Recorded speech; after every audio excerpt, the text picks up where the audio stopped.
Meus irmãos, minhas irmãs, boa noite. Eu vos saúdo com a graça e a paz do Senhor Jesus Cristo, nosso Senhor e nosso Salvador.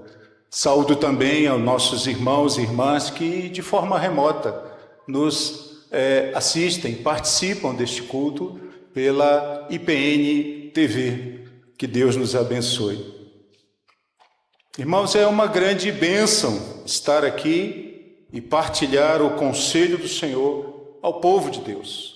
E para tal, eu convido os irmãos a abrirem suas Bíblias no livro de Atos dos Apóstolos, capítulo 28, e vamos ler os versos 30 e 31. Atos dos Apóstolos, capítulo 28, versos 30 e 31. O tema da mensagem de hoje é uma igreja viva e ativa. A partir do conselho do Senhor, nós vamos hoje então ver quais são as marcas distintivas, não é?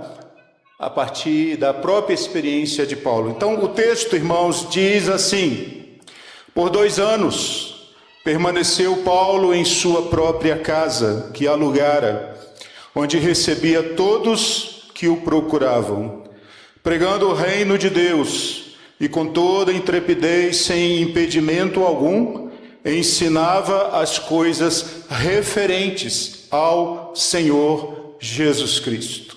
Convido a igreja para orarmos neste momento, pedindo graça e iluminação do Senhor para receber a sua palavra. Senhor Deus bendito, Pai do Senhor Jesus Cristo, como igreja, louvamos o Teu santo nome.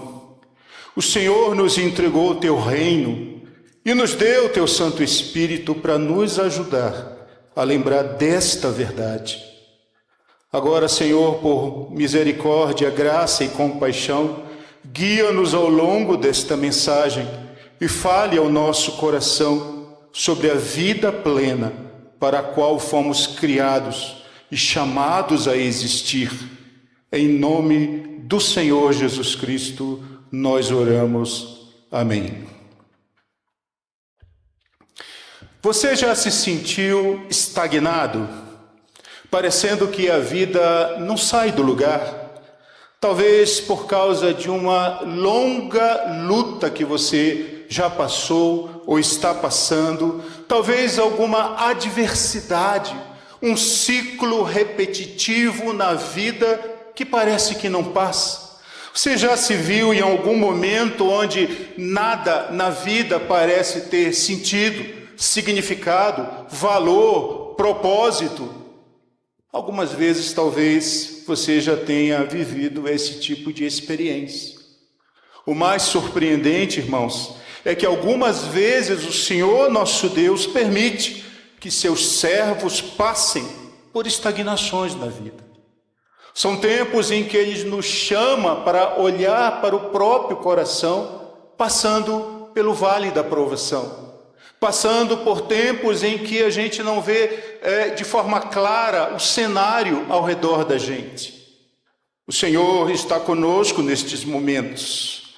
E quando a gente vê esse texto que você leu, o último capítulo de Atos, nós vemos aqui, irmãos, que Paulo está passando exatamente por um tempo como esse. Ele está enfrentando um tempo de aparente paralisação. Paulo, apóstolo do Senhor, nesse texto que a gente leu, ele estava na sua primeira prisão em Roma, onde ele passa 2 anos numa prisão domiciliar. Isto nos é dito no verso 30 que nós lemos. E ele está aguardando o seu julgamento pelo próprio imperador, onde, na iminência de ser preso e de ser cruelmente assassinado pelos judeus lá na Palestina, ele apela para César. Ele se declara cidadão romano.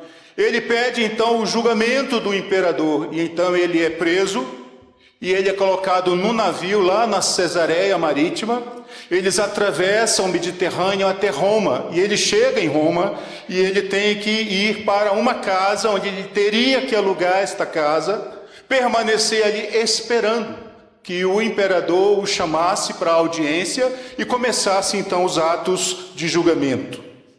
Pois bem, irmãos, esta limitação, poderia ter causado muitas reações em Paulo. Para você ter uma ideia, ele estava nesta casa e foi destacado uma guarda extremamente preparada, que era a guarda pretoriana, a guarda particular do imperador. E Paulo foi acorrentado a um desses soldados que estavam ali. Ou seja, ele estava numa casa, a guarda estava com ele estava acorrentado a um dos soldados. Então veja, irmãos, essa situação extremamente limitante poderia ter abatido o coração de Paulo, poderia ter aprisionado o seu ministério, poderia ter limitado a sua esperança, poderia ter tornado o seu coração, a sua visão, o alcance da sua mensagem absolutamente inoperante. Mas sabe, irmãos, ele foi conduzido pelo Espírito Santo de Deus a manter-se vivo e ativo no serviço do Senhor. Nós vamos olhar este texto, e principalmente hoje, irmãos, que é Santa Ceia, nós vamos nos reunir logo mais para celebrar a nossa união mística com o Senhor, celebrar o pacto da comunhão, celebrar o fato de do Senhor, diante do Senhor nos servindo a ceia do Senhor. Esta é uma mensagem de esperança para que a Igreja Presbiteriana Nacional tenha a sua fé vitalizada e se mantenha viva e ativa no serviço do Senhor. Por que falo isso, irmãos? Porque vivemos tempos de muita distração. Vivemos tempos em que a nossa atenção não é voltada totalmente para o Senhor. Nós vivemos um tempo em que, vivendo numa sociedade tecnológica, terapêutica, esta sociedade ela nos chama muito a atenção, ela exige, ela demanda a nossa atenção. E muitas vezes nós não nos entregamos ao Senhor, nós temos o coração dividido. Veja, irmãos, na fornalha da aflição, nós muitas vezes somos pressionados a perder a fé, a paralisar a nossa caminhada cristã. Nós paralisamos a nossa disponibilidade ao reino, nós falhamos no nosso compromisso de anunciar o Evangelho e também não orientamos a nossa espiritualidade na pessoa e na obra do Senhor Jesus Cristo. Mas esta mensagem, olhando para este tempo final de Paulo aqui no livro de Atos, nós somos chamados a uma realidade. Irmãos, já que fomos chamados à vida eterna pelo Senhor Jesus Cristo, nós devemos nos manter disponíveis, comprometidos e orientados. Guarde essas três palavras: disponíveis, comprometidos e orientados. Elas são o cerne desta mensagem. Assim, meus irmãos e minhas irmãs, o Senhor Deus, eternamente bendito, quer nos ensinar esta noite, através da vida de Paulo, como nós podemos nos manter vivos e ativos, testemunhando da vitalidade do Evangelho através de três ações que este texto nos ensina. Primeiro, que uma igreja viva e ativa, ela se mantém disponível ao serviço do reino. A segunda lição que veremos: uma igreja viva e ativa se mantém firme no compromisso de anunciar o Evangelho. Terceira lição: uma igreja viva e ativa orienta a sua espiritualidade e ações no Senhor Jesus Cristo. Primeira lição, meus irmãos, lemos no verso 30, por 2 anos permaneceu Paulo na sua própria casa que alugara, onde recebia todos que o procuravam. Nesta primeira lição, irmãos, nós vemos que uma igreja viva e ativa se mantém disponível ao serviço do reino. Lendo os primeiros textos de Paulo na sua caminhada como missionário, nós vamos ver que Paulo expressa um desejo de querer ir a Roma. Ele sempre tinha Roma nas suas orações, para transformar depois Roma numa base missionária, para de Roma ser enviado pela igreja para uma região que hoje nós conhecemos como Espanha. Ou seja, o grande alvo missionário de Paulo era aquela região, mas ele tinha que ter uma base missionária. Irmãos, por anos Paulo quis visitar Roma. Ele planejou chegar em Roma como missionário, plantador de igrejas, mas chegou como prisioneiro. Perceba isso, meus irmãos. Paulo foi inicialmente, então, mantido nessa prisão domiciliar. Você vai ver no capítulo 28 que você está lendo, o verso 16, vai dizer assim, é o testemunho de Lucas que escreve esse texto. Quando entramos em Roma, Paulo foi autorizado a viver sozinho com o soldado que o guardava. Aqui está dito que Paulo estava numa casa com uma guarda e estava então ali literalmente preso a este soldado. Mesmo limitado, ele desfrutava de relativa liberdade. Nós lemos no verso 23 do capítulo 28, que diz assim, muitos vinham até ele em sua hospedagem, desde o amanhecer até o anoitecer. Ele expunha e testificava sobre o reino de Deus. Irmãos, eu acho fantástico, eu olho para esse texto e vejo que Paulo não ficou abatido. Toda esta situação poderia ter aprisionado o seu espírito, mas veja como Paulo reage, ele não aceitou enfrentar a prisão isolado, amargurado, depressivo, pensando nas suas dores e limitações, mas ele escolheu ser um canal de bênçãos para o Senhor, e de atender pessoas que eram enviadas por Deus àquela casa, que procuravam sua ajuda, seu conselho. Em Roma, meus irmãos, o Senhor Deus, bendito seja o seu nome, usou a prisão domiciliar de Paulo de várias maneiras. Veja, Paulo recebeu várias pessoas.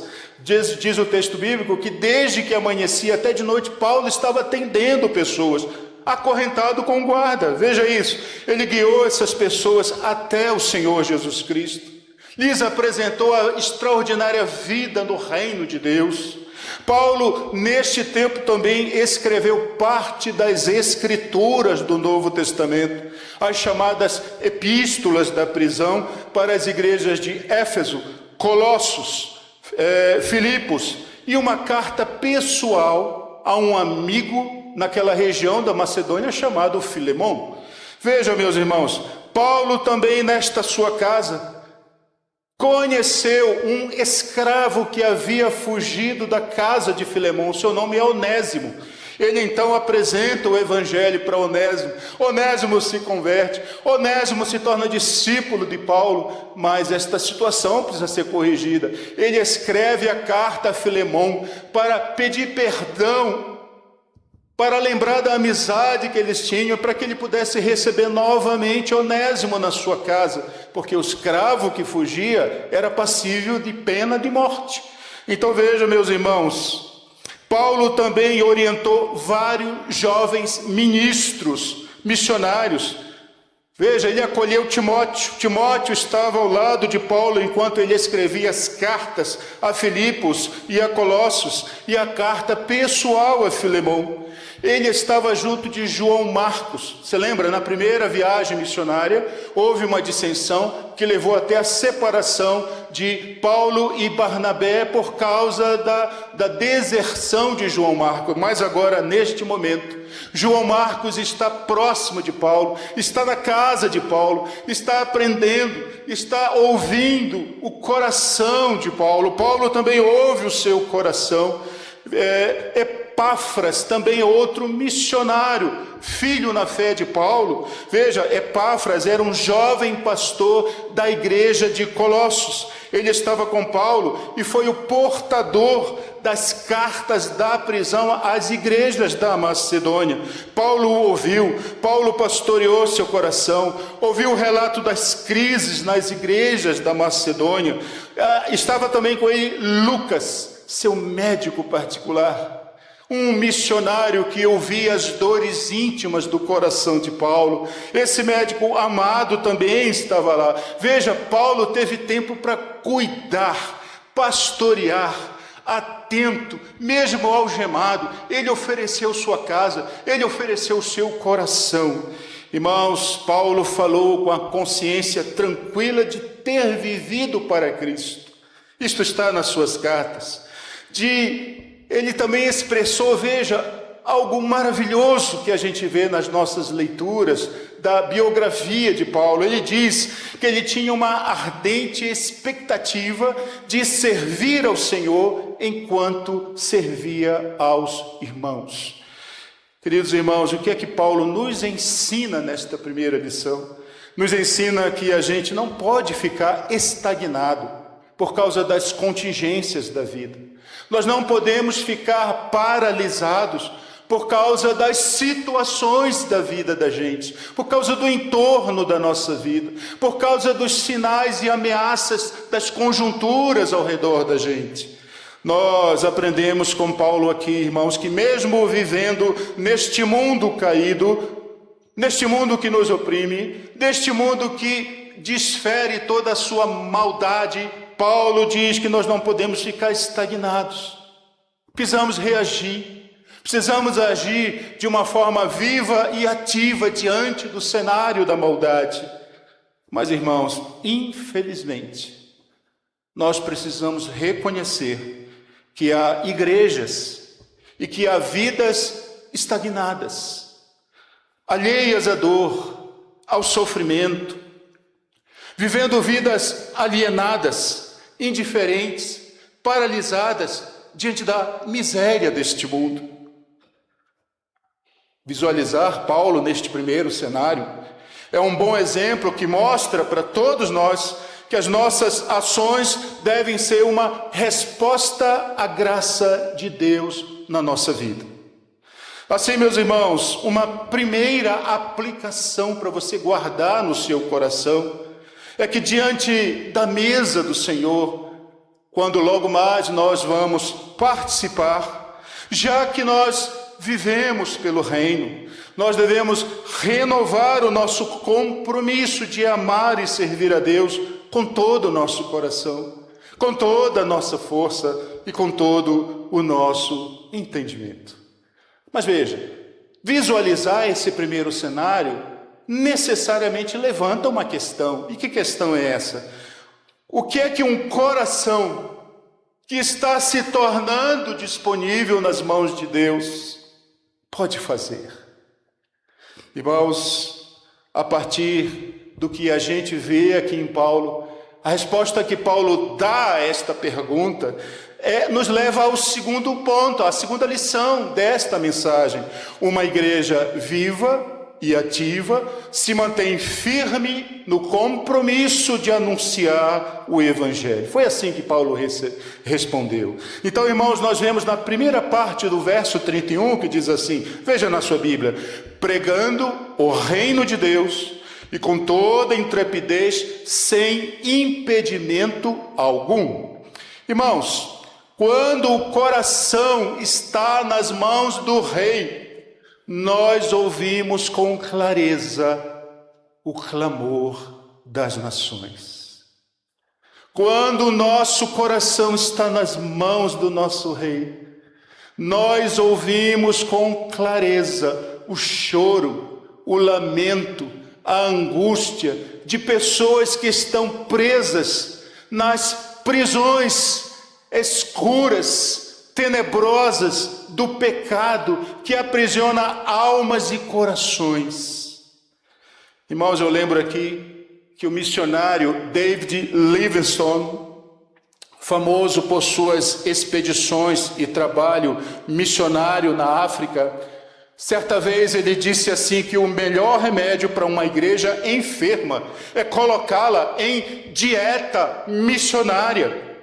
Ou seja, com isso, David Livingstone defende a ideia de que igrejas voltadas apenas para os próprios problemas internos vão recuperar sua saúde espiritual ao se engajarem ativamente na evangelização e em missões. Permita-me fazer um parêntese aqui. Eu estava ali conversando com o reverendo Marcos, perguntando assim, por alto, quantos membros a IPN tem? E ele falou, olha, são mais de 1.700. E aí a próxima pergunta que eu fiz foi, mas quantas famílias nós temos? Provavelmente mais de 700 famílias aqui. Mais de 700 casas. Você já pensou se nós abríssemos as nossas casas como Paulo fez? Para que o evangelho fosse conhecido? Para que ensinos fossem ofertados, para que conselhos fossem ofertados, para que o coração cansado, ferido, tivesse um tempo para ser ouvido, ser redirecionado, ser reorientado à luz do reino de Deus. Sabe, meus irmãos, a IPN é uma igreja muito abençoada, ela tem um grande número de missionários que ela apoia. E vez por outra, esses missionários voltam do campo para ter um tempo de recuperação emocional, para revitalizar os seus convênios que os apoiam lá no exterior. E nós vemos alguns desses missionários transitando aqui entre nós. Você lembra do primeiro ponto desta mensagem?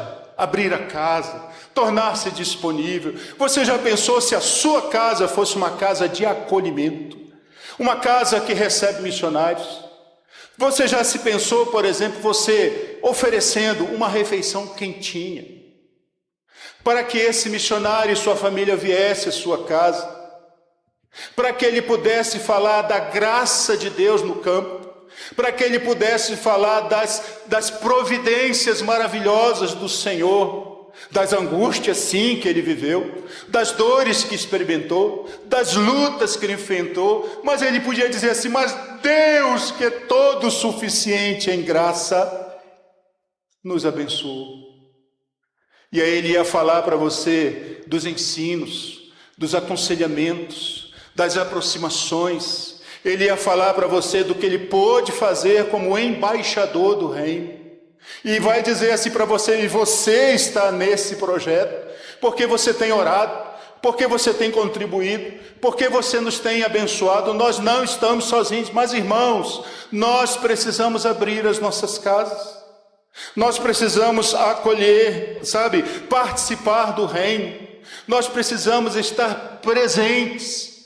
E isso, meus irmãos, o que David Livingstone nos diz, é importante, porque isso faz parte da dieta missionária que vai revitalizar o nosso coração diante do Senhor. O verso 31, que nós lemos, diz que Paulo persistia em ensinar sobre a pessoa e para a obra do Senhor Jesus Cristo, destacando que com toda intrepidez e sem impedimento algum ele falava. Irmãos, Paulo não encarou a sua prisão como um problema ou como uma interrupção no seu ministério. Paulo encarou a sua casa, estar algemado aquele guarda, como sendo um campo missionário. Entenda isso, uma oportunidade dada pelo Senhor de pregar o evangelho da graça. Um coração disponível, atente para isso, um coração disponível compromete-se em anunciar o reino de Deus. Isso é maravilhoso, porque aqui nós vemos que Paulo entendeu o que é de fato a grande comissão. Ele nos ensina que a grande comissão não termina com a evangelização, mas ela consiste também na reunião e no aperfeiçoamento dos santos, para que eles possam cumprir o mandato, o ministério para o qual foram chamados, de dar testemunho da graça do Senhor. E assim, meus irmãos, nós devemos entender que quando o Espírito Santo abençoa a igreja através da pregação da palavra, seja onde for. Homens e mulheres respondem com fé e arrependimento, e então depois começam a exibir os frutos dessa nova vida nos cenários onde estão, no seu trabalho, nas relações parentais, nas relações de amizade, começam a falar da vitalidade do Evangelho. Igreja, preste atenção a isso. Fomos criados, fomos chamados, fomos salvos para testemunhar da graça do Senhor em tempo e fora de tempo. Interessante, né? A gente observar isso em Paulo, como Paulo se empenhou na evangelização. Então, ao resgatar essa dimensão do ministério de Paulo, nós vemos aqui uma vida totalmente comprometida e devotada à tarefa da evangelização. Isso é fantástico, porque Paulo primeiro se fez disponível, e depois Paulo se apresenta como aquele que vai cumprir a missão a partir do cenário onde ele está. Entendeu isso, meus irmãos? Uma segunda aplicação que você pode guardar no seu coração é esta: que diante da mesa do Senhor, que nós vamos participar, é também um tempo, quando você receber o cálice e o pão, você pode dizer: Senhor, torna o meu coração disponível para Ti. Torna o meu coração comprometido para Ti. O Senhor pode me dar oportunidades de comunicar o Evangelho. Senhor, às vezes eu não sei como fazer isso, mas dá-me graça, sabedoria, criatividade para fazer isto. Mas sabe, irmãos, observar a disponibilidade e o compromisso de Paulo, ver essa dimensão de entrega, nos leva a uma segunda pergunta que a gente pode fazer neste cenário aqui. Veja, vivendo limitado e preso, como Paulo viveu nesse tempo que nós lemos, como é que Paulo pôde se mostrar disponível para servir, estar disponível, evangelizar? Como é que Paulo equilibrou em sua vida as tensões do seu coração? Como é que Paulo então se sentiu impulsionado para fazer boas obras que glorificam a Deus? Qual é o segredo de Paulo? Vivendo apertado, preso, humilhado, sob uma possível sentença de execução. Como é que Paulo equilibrou todos esses temores no seu coração para viver a vida para a qual o Senhor o chamou? Veja que lição maravilhosa, meus irmãos. Isso nos leva à terceira grande lição desta mensagem. Uma igreja viva e ativa orienta a sua espiritualidade e ações no Senhor Jesus Cristo. Onde é que nós vemos isso no texto? Na segunda parte do verso 31, você vai ler que Paulo diz assim: ensinava as coisas referentes ao Senhor Jesus Cristo.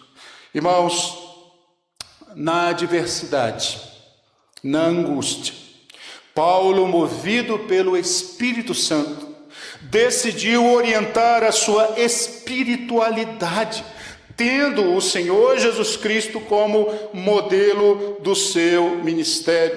E em resposta à graça de Deus, olha que coisa maravilhosa, Paulo centrou a sua vida, suas emoções, suas escolhas inteiramente no Senhor Jesus Cristo.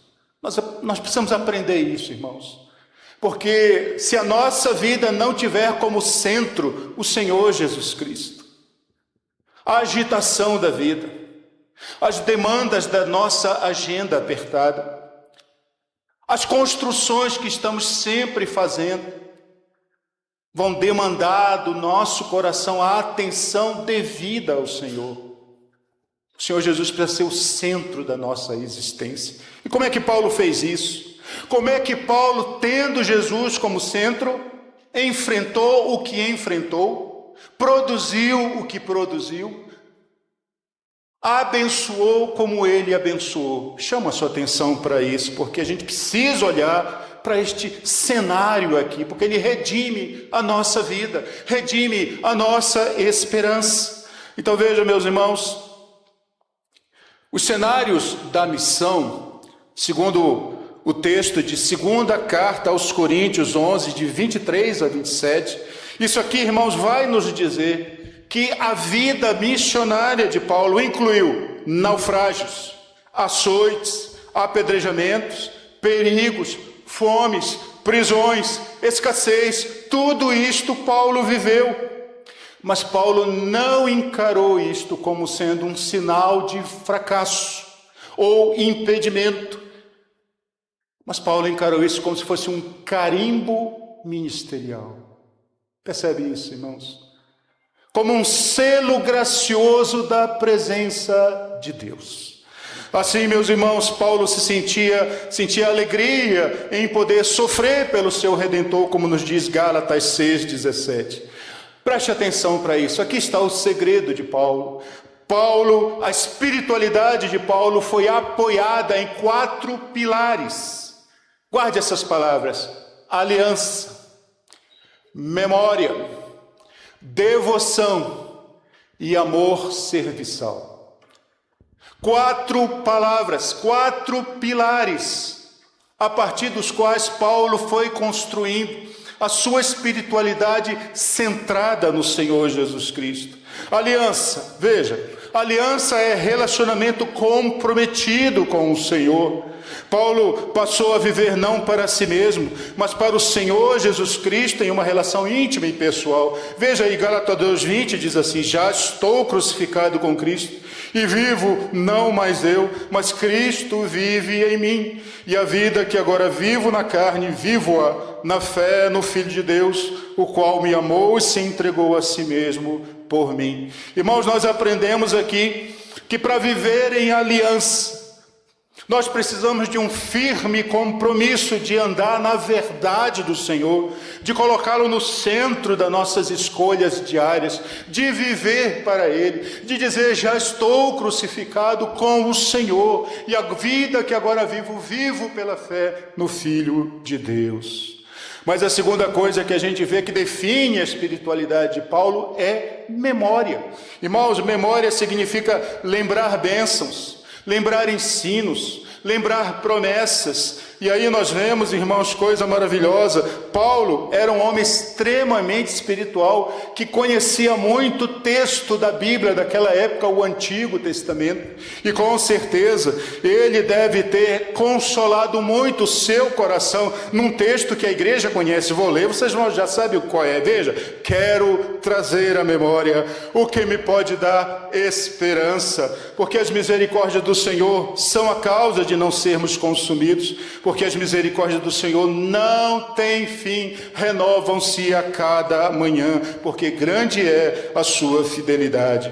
Ah, meus irmãos, isso é maravilhoso, saber que a nossa memória pode ser ativada, abençoada, pelo simples exercício de guardarmos as palavras, as promessas, as graças do Senhor. Paulo alimentou o seu coração com essas perspectivas. Mas, irmãos, Paulo também apoiou a sua espiritualidade na devoção. Devoção aqui, irmãos, são ações fiéis diárias. Veja o Salmo 86. O Salmo 86 é maravilhoso, meus irmãos. O verso 11 diz assim: ensina-me, Senhor, o teu caminho. E acho que imagino Paulo muitas vezes pedindo isso para o Senhor: Senhor, ensina-me o teu caminho, andarei na tua verdade, dispõe o meu coração para só temer o teu nome. Irmãos, quando a nossa espiritualidade se apoia nesse desejo legítimo do nosso coração, nós aprendemos aqui que para orientar a vida para a glória de Deus, isso vai nos transformando. Isso vai fazendo com que a gente vá enxergando o cenário que Deus requer da gente. Mas o quarto pilar no qual a espiritualidade de Paulo se apoiou foi o amor prático. o serviço aos santos. E é maravilhoso quando a gente vê, irmãos, por exemplo, o texto de Atos 20, verso 35, que diz assim, Atos 20, 35, tenho-vos mostrado que em tudo, trabalhando assim, é mister socorrer os necessitados e recordar as palavras do próprio Senhor Jesus, mas bem-aventurado é dar do que receber. Então, irmãos, vejam, Paulo teve o seu coração transformado pela aliança, pela memória, pela devoção, pelo amor prático.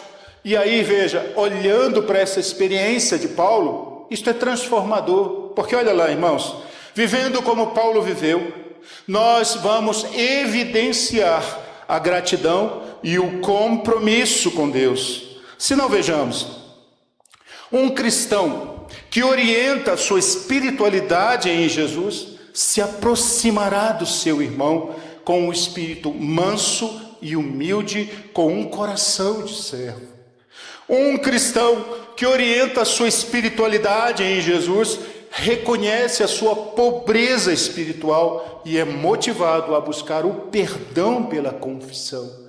Um cristão que orienta a sua espiritualidade em Jesus lamentará a violência que comete contra o santo Deus, quando age com impiedade, palavras duras contra o seu irmão, contra a sua esposa, contra os seus filhos, contra o seu marido. Você percebe isso? Porque o Senhor está entre nós.